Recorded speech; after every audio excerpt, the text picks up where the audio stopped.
Hello friends, good morning. আশা করি সবাই খুব ভালো আছো।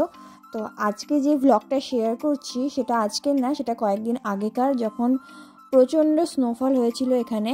আর ঠিক ওই সময়ে আমাদের শরীরটা খুবই খারাপ ছিল, কিন্তু এই রকম স্নোফলে ঘরে বসে থাকা যায় না, শরীর যতই খারাপ হোক না কেন। আমার খুব ভালো লাগে প্রত্যেক বছর স্নোফল হলে একবার অন্তত বেরিয়ে ফটো বা ভিডিও তোলার জন্য।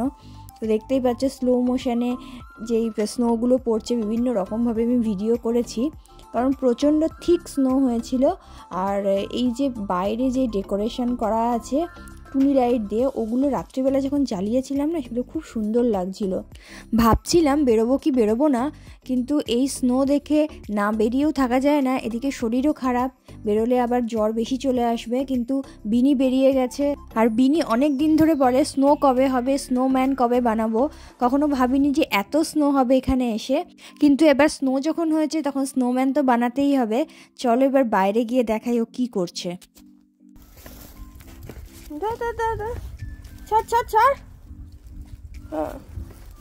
লাগিয়ে দিয়েছে,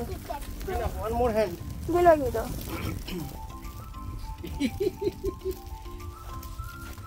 সামনে, বাড়ির সামনে করতে পারতি, ব্যাস।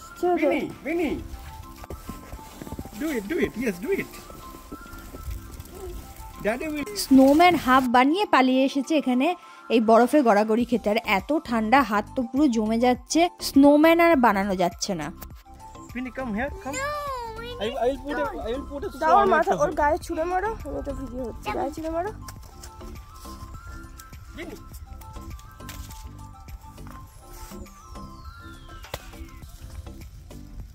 এখন দুপুর 12টা বাজে, এখনই এই অবস্থা, তাহলে 4টে-5টা অবধি স্নো পড়বে, তাহলে বুঝতেই পারছো কি অবস্থা হবে।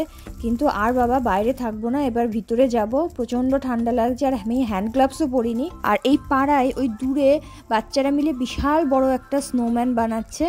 বাইরে আসে, ওকে ছোড়ো।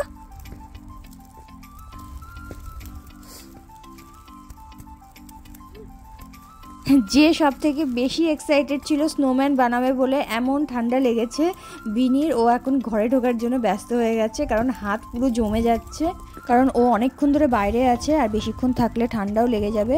তো সেজন্য ওকে ভেতরে ঢুকিয়ে দিলাম। এদিকে একজন এত স্নো পেয়ে জায়গায় জায়গায় স্নোম্যান বানিয়ে রাখছে।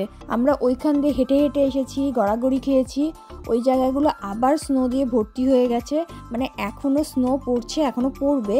স্নো দেখতে কিন্তু খুব ভালো লাগে, আর এখানে তো খুব বেশি দিন স্নো থাকে সেরকম নয়, কিন্তু যারা বাইরে কাজ করে তাদের জন্য এরকম স্নো হলে খুবই অসুবিধা হয়। তবে হ্যাঁ, আমরা যেখানে এসেছি সেখানে অনেক বছর পর এত স্নো পড়লো, এত স্নোফল হয় না জেনারেলি।